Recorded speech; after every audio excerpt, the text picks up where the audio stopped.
Terengganu akan menguatkuasa larangan penjualan rokok elektronik atau vape mulai 1 Ogos. Pengerusi Jawatankuasa Kerajaan Tempatan, Perumahan dan Kesihatan Negeri, Datuk Wan Sukhairi Wan Abdullah berkata, keputusan itu dicapai menerusi mesyuarat Exco Negeri. Antara keputusan yang dipersetujui ialah kerajaan negeri mengekalkan dasar sedia ada dengan tidak meluluskan lesen perniagaan kepada mana-mana premis yang menjual produk vape selaras dengan undang-undang kecil yang berkuat kuasa di semua kawasan pihak berkuasa tempatan PBT Terengganu.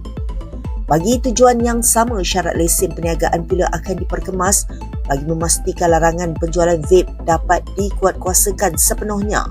Dalam kenyataannya, beliau menegaskan perkara itu selaras dengan undang-undang kecil yang digubal di bawah Akta Kerajaan Tempatan 1976 kurungan Akta 171 iaitu hukuman kompaun, sitah dan pendakwaan di mahkamah.